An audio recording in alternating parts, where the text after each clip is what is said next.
Very good morning student, class 11th student. In the last video we have studied about laser. कुछ बेटा जो आपने कल देखा था उसमें तो सिंगल एंट्री के बेस्ड पे था कि किस तरीके से आप जो है ट्रांसफ़र करेंगे, किस तरीके से आप जो है एक जर्नल को उठा करके उसके दूसरे अकाउंट में किस तरीके से कितना अमाउंट डालेंगे, तो वो रूल आपने पढ़ा था। आज का बेटा जो टॉपिक है वो इम्पॉर्टेंट इसलिए है क्योंकि आप आज देखेंगे कि हम सर कंबाइंड एंट्री जिसमें दो दो डेबिट और दो क्रेडिट एक साथ रहता है और हम ओपनिंग एंट्री का ट्रांसफ़र लेज़र अकाउंट में कैसे करते हैं। ठीक है, सिंगल वे में अगर वन कॉलम की बात की जाए तो जहाँ पे एक को डेबिट किया गया और दूसरे को क्रेडिट किया गया तो वन डेबिट वन क्रेडिट में तो आसान होता है कि सर ऊपर डेबिट है तो नीचे वाला 2 में 2 है तो फिर बाई में जाएगा। ये चीज़ तो कल की वीडियो में हो चुकी थी। लेकिन अगर ऊपर 3-4 को डेबिट किया गया है और फिर नीचे 3-4 को क्रेडिट किया गया है या नीचे 3 क्रेडिट है ऊपर 1 डेबिट है, उस कंडीशन में हम किस तरीके से लेज़र में पोस्ट करेंगे, मतलब कौन सा रूल अप्लाई करेंगे, क्या यही रूल चलेगा या कितना वेरिएशन होगा यहाँ से। ठीक है बेटा, तो थोड़ा ध्यान से देखिएगा। Okay students, so topic is posting of combined entry into laser. Combined entry का मतलब है वेयर देयर 2 डेबिट और 3 डेबिट इज अवेलेबल या 3 क्रेडिट अवेलेबल, मतलब जहाँ पे आपको 2-3 डेबिट मिल जाए, 2-3 क्रेडिट एक साथ एक एंट्री में मिल जाए, उसे कंबाइंड एंट्री कहा जाता है। जैसे कि देखते हैं हम इस तरीके से ट्रांजेक्शन कि paid to Mohan 9500 and discount allowed by him. तो मोहन को आपने पे किया है 9500 एंड मोहन ने आपको डिस्काउंट दिया है 500। कितना दिया डिस्काउंट? 500। तो इसकी एंट्री क्या होगी? First of all about the journal entry, क्योंकि बिना जर्नल के तो आप लेज़र कर नहीं पाओगे। तो चलिए जर्नल एंट्री की बात करते हैं। When you are going to pay amount to Mohan, so Mohan will receive your amount. Now Mohan account debit, Mohan account debit, आपने मोहन को कितना दिया? 10,000। But for paying that 10,000 you are using your cash to cash account only 9,500 and rest of the amount 500 is treated as a discount receipt। क्या बोला जाएगा बेटा इसको? Discount receipt. तो you have a understanding about the journal की किस तरीके से जर्नल एंट्री आप पास करेंगे। Mohan account debit, Mohan are ready to receive 10,000 but for receiving 10,000 he is receiving only 9,500 in cash and discount आपका जो है 500 हो जाएगा। तो यहाँ पे आप देख पा रहे होंगे बेटा क्रेडिट में 2 आइटम है और डेबिट में जो है वो एक ही आइटम है मोहन। तो इस कंडीशन में पहले हमें लेज़र काउंट करना होगा। तो एक मोहन का लेज़र, दूसरा कैश का लेज़र और तीसरा डिस्काउंट का लेज़र। तो लेज़र का फॉर्मेट बनाने में मुझे लगता है कोई दिक्कत नहीं। पहले हमने रख दिया मोहन्स अकाउंट, दूसरे में रख दिया कैश अकाउंट, तीसरे में रख दिया discount received account, discount received account. ये इस तरीके से आपने 3 लेज़र बना लिए। तो हमने लास्ट वीडियो में डिस्कस किया था कि जितने नंबर ऑफ हेड होंगे, जितने number of debit and credit होंगे उतने ही लेज़र बनेंगे। बस चैलेंज ये होता है कि आपको जो है कोई अकाउंट रिपीट नहीं होना चाहिए। जैसे मोहन एक बार बना लिया तो दोबारा मोहन नहीं बनेगा, कैश अकाउंट एक बार बना लिया तो दोबारा कैश नहीं बनेगा। जितने कैश के ट्रांजेक्शन होंगे वो उसी अकाउंट के अंदर समराइज कर दिए जाएंगे। तो चलिए ट्रांजेक्शन की बात करते हैं। मोहन अकाउंट डेबिट, हमने बोला था कि अपोजिट साइड का जितना भी नाम होता है वो जाता है, ये लास्ट वीडियो के हिसाब से, कि अपोजिट साइड का नाम और सेम साइड का अमाउंट। तो ठीक है सर, हम वही करते हैं। सबसे पहले हम अपोजिट साइड का नाम रखते हैं। अब अपोजिट साइड का मतलब अगर ये डेबिट में है तो डेबिट का तो पहली बात कुछ नहीं जाएगा। अगर ये डेबिट में है और डेबिट में भी बहुत चीज़ें हैं तो डेबिट का कुछ नहीं जाएगा। अपोजिट साइड का नाम मतलब डेबिट है तो क्रेडिट का नाम और क्रेडिट है तो डेबिट का नाम। तो नाम रखिए यहाँ पे। मोहन अकाउंट में जाएगा to cash account and to discount received account. Very good, discount received account. ठीक है, ये तो आपने रख लिया। लेकिन लास्ट वीडियो के हिसाब से क्या था बेटा कि अपोजिट साइड का नाम और सेम साइड का अमाउंट। लेकिन यहाँ पे क्या होगा? यहाँ पे अपोजिट साइड का तो नाम गया बिल्कुल, लेकिन सेम साइड के अमाउंट के बराबर का अमाउंट जाएगा। मतलब कि अगर आप रखना चाहते हो दोनों पोस्ट करेंगे, कैश में जाएगा आपका 9,500 जबकि डिस्काउंट रिसीव्ड होगा आपका 500।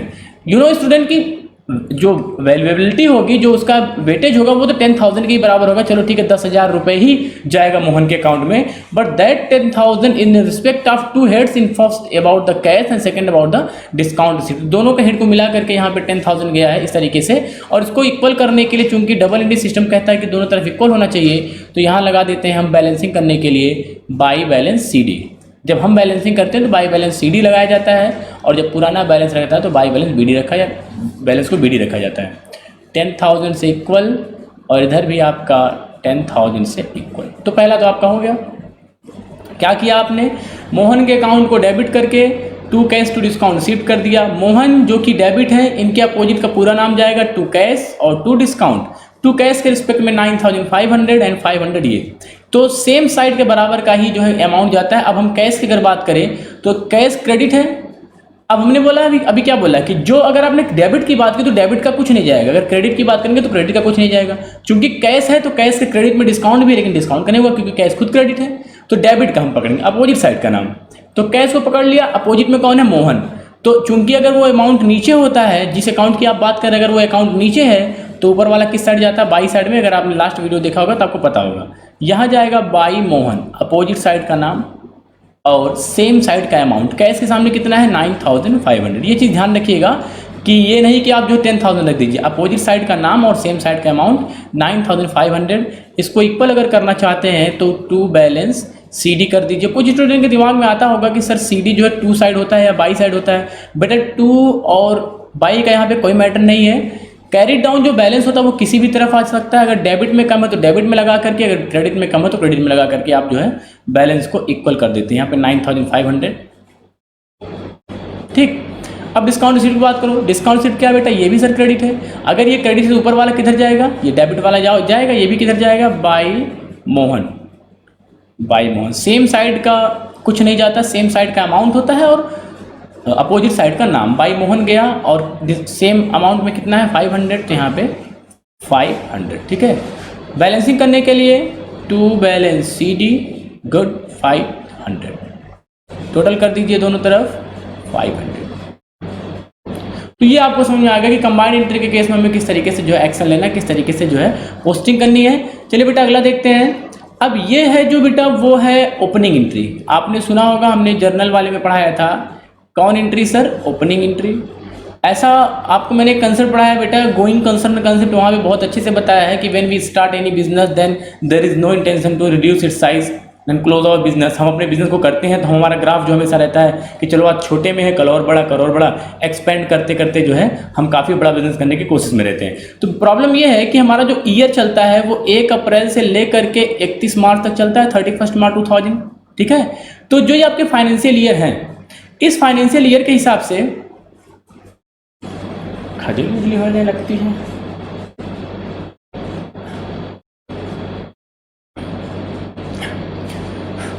स्टूडेंट सपोज करो कि आपने किसी बिजनेस को 1 अप्रैल 2018 से स्टार्ट किया, तो ये कब क्लोज होगा बेटा, 31 मार्च 2019 को। और जब 31 मार्च 2019 को क्लोज होगा तो क्या ये जरूरी है कि 31 मार्च 2019 को सारे स्टॉक, सारे जितने भी स्टॉक आपके पास रहे वो सारे बिक गए हो, या जिसको भी आपने उधार में दिया उसका पैसा आ गया हो, या जहाँ से भी आपने उधार में परचेज किया उसको पेमेंट कर दिया हो?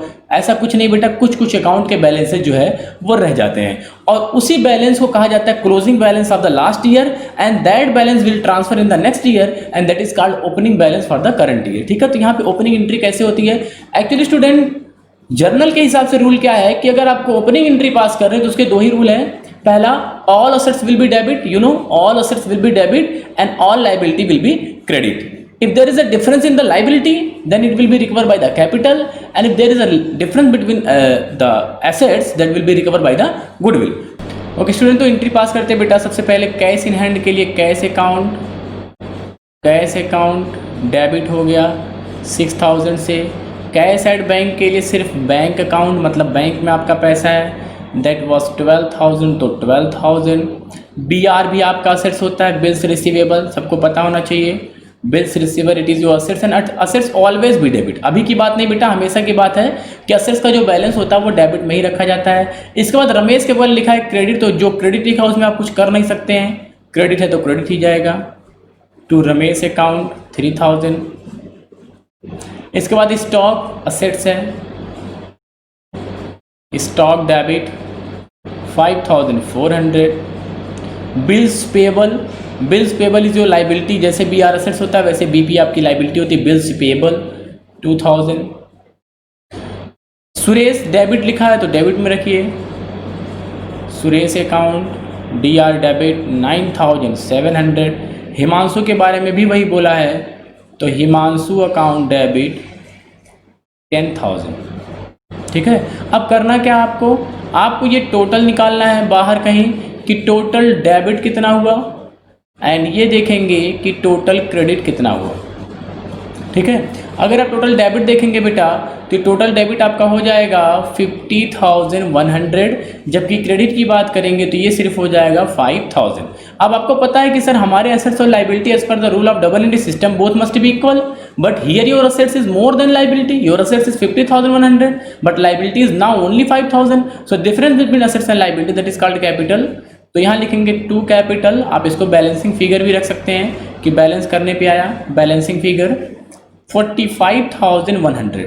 How it will be find, that is a subtract 50,100 minus 5,000, तो ये 45,100।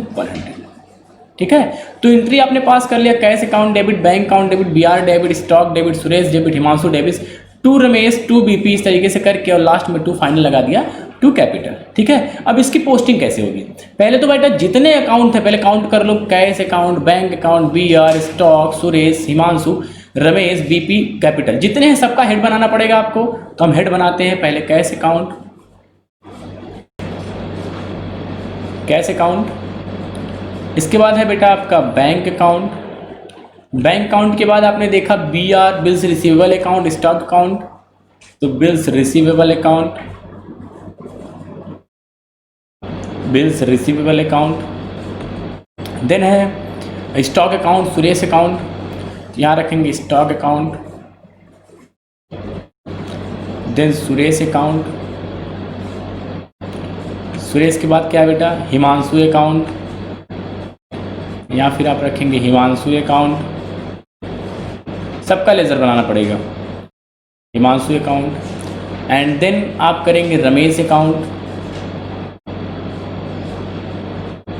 रमेश अकाउंट, और क्या बचा है BP account and capital account, तो bills payable account, bills payable account और कैपिटल अकाउंट फाइनल। अब बैलेंसिंग कैसे करेंगे, इसका एक सिंपल सा रूल है, आप एक बार में सुनेंगे याद हो जाएगा कि बेटा जितने असेट्स होते हैं वो हमेशा डेबिट रखे जाते हैं और असेट्स का हमेशा डेबिट बैलेंस होता है, ये दिमाग में रख लीजिए, क्योंकि ये 11th 12th बीकॉम जितना भी आप करेंगे कोर्सेज वहाँ पे ये दिमाग में रख लीजिए कि असेट्स का पूरी लाइफ टाइम असेट्स का हमेशा डेबिट बैलेंस होता है और लाइबिलिटीज़ का हमेशा क्रेडिट बैलेंस होता है। ये 110% है, यहाँ पे कुछ सोचना नहीं है आपको कि असेट्स को हमेशा डेबिट में रखेंगे, लाइबिलिटी को हमेशा क्रेडिट में रखेंगे। दैट्स वाई कैश का जो बैलेंस है 60,000 रुपये 6,000 और बैंक का जो 12,000 तरीके जितने भी बैलेंस गिवन है ये सब आप रखेंगे। ओपनिंग जो बैलेंस होता है वो रखा जाता है टू बैलेंस बीडी। ये बेटा कोई ट्रांजेक्शन नहीं है, that is only the transaction, that is only the amount of last year is transfer in the next year. तो क्लोजिंग एंट्री को सिर्फ ओपनिंग बनाई जा रही है, यहाँ पे कोई ट्रांजेक्शन नहीं हो रहा है, सिर्फ अमाउंट को ट्रांसफर किया जा रहा है। तो हम कैश का ओपनिंग जो रखेंगे वो डेबिट में रखेंगे 6,000, बैंक का 12,000 और बीआर का 7,000। तो बैंक में रखेंगे टू बैलेंस बीडी 12,000 और बीपी में रखेंगे टू बैलेंस बीडी, बीपी का कितना है बेटा, सॉरी बीआर का कितना है 7,000, तो टू बैलेंस बीडी 7,000।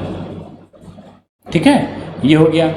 अब हम देखते हैं स्टॉक है सुरेश और महेश, स्टॉक का 5,400, तो चूंकि ये भी असेट्स ही है तो असेट्स का हमेशा डेबिट बैलेंस एक ही बार में सब याद हो गया, to balance BD 5,400।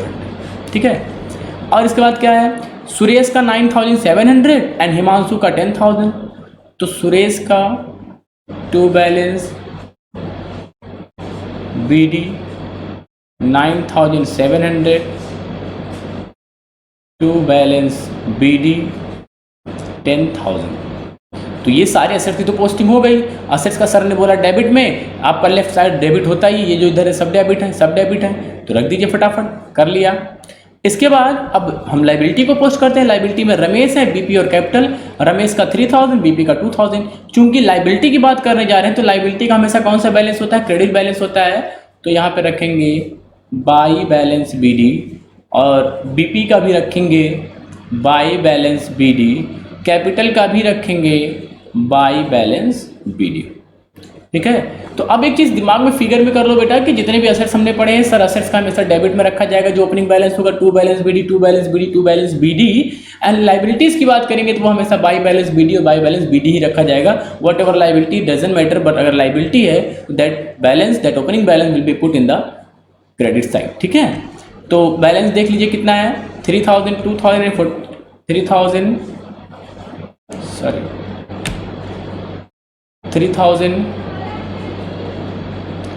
2000 and capital था 45,100। तो मुझे नहीं लगता कोई डाउट की बात है। अब आपके दिमाग में आ रहा होगा कि सर ये बाकी जो कॉलम्स हैं क्या ये ऐसे ब्लैंक रहेंगे, ये जो एरिया इतना खाली है, ये जो खाली, अब बेटा आगे भी आप सैलरी का पेमेंट करेंगे, परचेज करेंगे, सेल करेंगे। सपोज करिए एक एंट्री अगर मैं अभी यहाँ पे ले लूँ कि purchase account debit to cash, आपने नगद में सामान परचेज किया 2000, तो purchase account debit to cash कल का वीडियो याद होगा कि जिसके अकाउंट में पोस्ट करना, सपोज करो कैश में पोस्ट करना है तो कैश को पकड़ लो। अब ये देखो कैश का प्लेस कहाँ है, जिस अकाउंट को आपने पोस्ट करना है उसका प्लेस कहाँ है, नीचे है। अगर वो क्रेडिट में है तो ऊपर वाला कहाँ जाता है, बाई साइड में। तो यहाँ रख देंगे कैश वाले में by side, by purchase, opposite side का नाम और सेम साइड का अमाउंट। कितना ईजी है, 2000। ठीक है, और भी चीज़ें होंगी। अब अगर यहीं आपने सेल किया होता तब क्या एंट्री पास करते, तब सर हम पास करते cash account debit to sale account. आपकी बार सेल की पोजीशन डेबिट में है तो नीचे वाला टू साइड जाता है, कितना आसान है, टू सेल्स अकाउंट यहाँ रख देंगे। ठीक है, जितना भी अमाउंट सपोज करो कि 5000 का सामान सेल किया है तो 5000 रख देंगे, बात बराबर। तो इस तरीके से आप जो है फटाफट कर लेंगे। कैश का बैलेंस था 6000 तो यहाँ 6000 रख देते हैं। ठीक, तो इस तरीके से कर लेंगे। करने के बाद जितने भी ट्रांजेक्शन होंगे वो तीनों रूल पे एप्लीकेबल होंगे। पहला रूल आपने जो सीखा उसमें सिंगल वे था, 1 डेबिट 1 क्रेडिट में कैसे क्या करना है। दूसरा आपने देखा अगर आपको कंबाइंड एंट्री सामने मिलती है, जैसे ये एंट्री भी आपने देखा, तो कंबाइंड एंट्री के केस में हम किस तरीके से पोस्ट करते हैं। जैसे यहाँ देखा दो एंट्री एक साथ पोस्ट हुई है, टू कैश टू डिस्काउंट, ये आप देख सकते हैं।